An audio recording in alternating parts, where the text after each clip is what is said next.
Alright guys, welcome back to the channel. Welcome if you're new. Thank you for taking time out of your day to check the video out. We have more PlayStation news, rumors, and leaks to go over and cover here today, so do me a favor before we dive into today's topics. If you end up enjoying the video or finding it informative, be sure to leave it a like.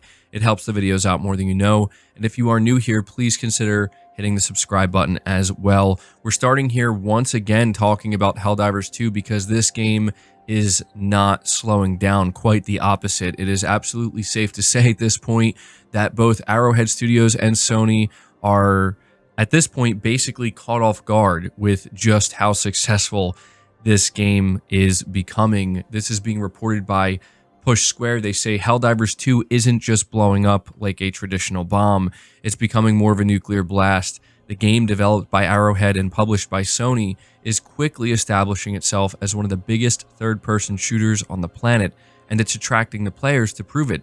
Despite being limited by server capacity, the title set a new concurrent users record on Steam overnight, topping a peak of over 255,000 players.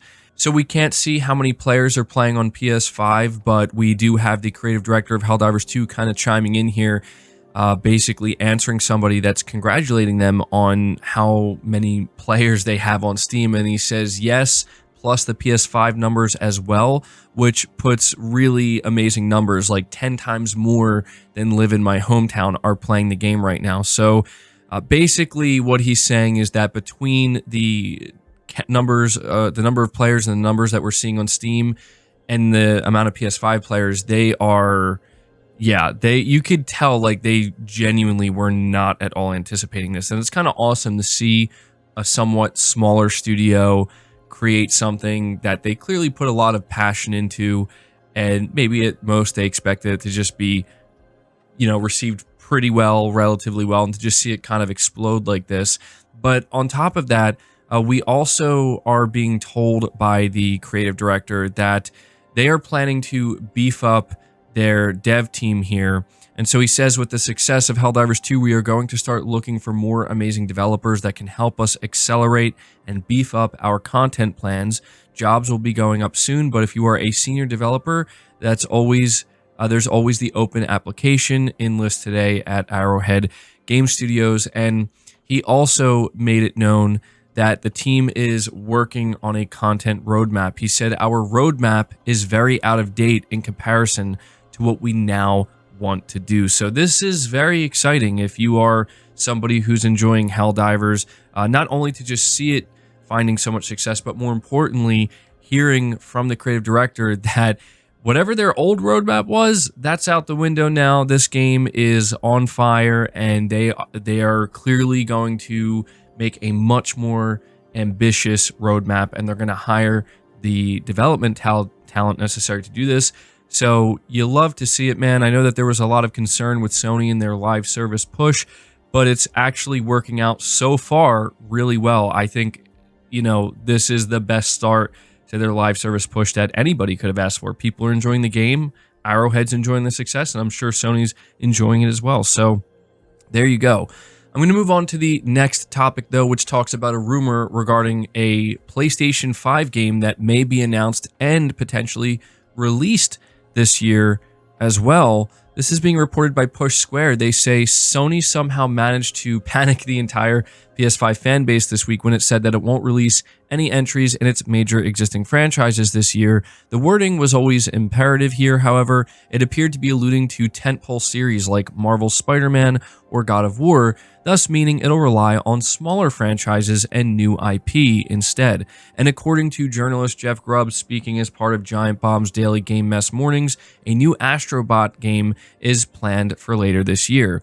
There might be a new entry in game franchises that already exist, he explains, but they just might not be major in PlayStation's eyes when they're talking to investors. I've heard maybe Astro does happen this year, so that's pretty big for me, but I get why Sony's thinking that's not a major one for us. And he also responded to another individual on Twitter by basically saying that, yeah, there are more unannounced games from established IP that are going to release this year for PlayStation.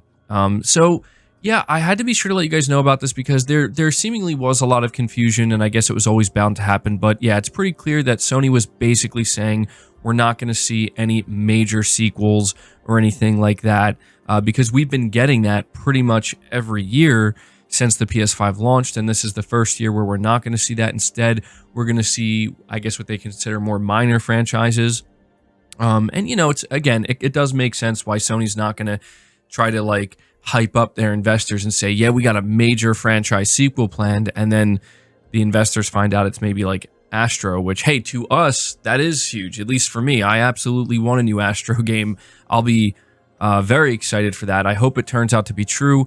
But yeah, just to kind of clear up the confusion, Sony does have more games that they plan to announce and release this year. But when it comes to their tentpole franchises, not necessarily. That'll probably come a little bit later on. But moving on to the next topic here, we are finding out that Forever Skies is apparently going to be a PlayStation 5 console exclusive. This is being reported by PlayStation Lifestyle. Developer Far From Home has released a new Forever Skies trailer, revealing that the game will be a PS5 exclusive. The first-person sci-fi survival game will have its exclusive console release on the PlayStation 5 on the same day as the full version of the game launches on Steam. The final version of the game, which currently has a release window of 2024, will have single-player and support up to 4-player co-op. Far From Home has teamed up with PlayStation to focus on making Forever Skies the best it can be for its console debut. Forever Skies, this is what the Forever Skies gameplay lead stated. So at the end of the PC Early Access, when we're ready to release the full game, we'll be launching it on PS5 for consoles. Worry not, though, this will not affect the ongoing development or release of the Steam version, which will come out at the same time. And so, yeah, description of the game here. It says, in Forever Skies, you are a scientist returning to Earth destroyed by a global ecological disaster. You will fly a high-tech airship, expand, rebuild, and repair it, look for and scavenge resources to survive, and face the dangers of the surface, search for viral pathogens to cure a mysterious illness. So, yeah, this was something that people were kind of bringing up yesterday because it just kind of came out of nowhere, where this game Forever Skies was locked down as a PlayStation exclusive. And so, yeah, I guess we'll just have to see what ends up happening with this game. It's the first I'm hearing of it, so yeah, I'll try to keep up with it and keep you guys informed. But moving on to the next topic here, we're talking about Rise of the Ronin. Once again, from PlayStation Lifestyle, Sony Interactive Entertainment has issued a statement to address rumors that PS5 exclusive Rise of the Ronin has been canceled in South Korea. While it's true that the game won't be available in South Korea physically or digitally, Sony told IGN that it did not plan to release Rise of the Ronin in the country to begin with. Rumors of Rise of the Ronin's cancellation in Korea came from local websites Dwam and RuliWeb, both of which linked the purported cancellation to comments made by Team Ninja's game director, in which he glorified Japanese scholar Yoshida Shoin, a controversial figure in Korea. Sony tells IGN that the two things are not linked, and while it did not address the controversy surrounding Yasuda's comments, the company says Rise of the Ronin was, quote, never officially announced, end quote, for release in South Korea. So yeah, just figured I would give you guys this little update because I saw some people talking about this, and so Sony has officially acknowledged it, and they're saying, yeah, we apparently weren't planning on releasing this game in Korea anyway. I guess it's believable, but there you go. That's what they're saying. But moving on to the final topic of the video here, this is something that I think is pretty unexpected. It caught a lot of people off guard, and it could have major implications in the future for the Elden Ring intellectual property. Once again, PlayStation Lifestyle reporting, it looks like Elden Ring developer Fromsoftware has purchased the intellectual property from publisher Bandai Namco Entertainment. Internet sleuths discovered a United States patent and trademark filing for transfer of IP ownership dated for April 2023, suggesting that Bandai Namco agreed to let go of the global hit. Both Sony Interactive Entertainment and Tencent have been increasing their stake in Fromsoftware and its parent company, Kadokawa, with the view to enabling both to self-publish their games. As of August 2022, Sony owns 14.1% of Fromsoftware, whereas Tencent owns 16.3%. It's unclear if Sony and Tencent were behind the push to purchase Elden Ring, but the news has surprised some given the game's success. Many wonder why Bandai Namco would let go of such a prized IP. It's worth noting, however, that Bandai Namco hasn't had a stellar financial year and recently reported a whopping 96% decrease in profit year on year for the fiscal quarter ending in December 31st, 2023. The company has canceled 5 games in development and has pledged stricter quality control going forward. So, yeah, this is a very interesting turn of events, and I think people are actually going to be really happy about this, because the idea of Fromsoftware, the creators of Elden Ring, having complete and total control over their own IP is, I think, a really, really good thing. And of course, we do have to also acknowledge Sony's involvement to some extent.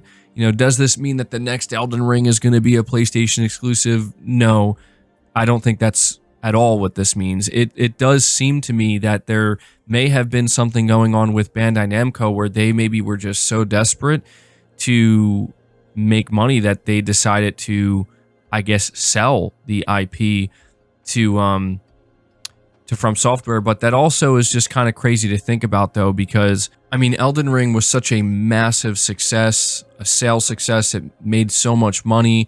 It's just difficult to imagine Bandai Namco willingly wanting to relinquish the Elden Ring IP, but this is definitely something we might want to pay attention to, because I think this ultimately alters the course of Elden Ring's future, right? We're still waiting for the DLC. You have to wonder if this has something to do with that. And we know that Sony has talked in the past, like when they made this investment in Fromsoftware, they talked about how they wanted this to be something where they can create like a big like multimedia push. And so I don't know. I just thought it was something worth bringing up here. Again, kind of came out of nowhere. Seems like Bandai Namco might be in a lot of trouble.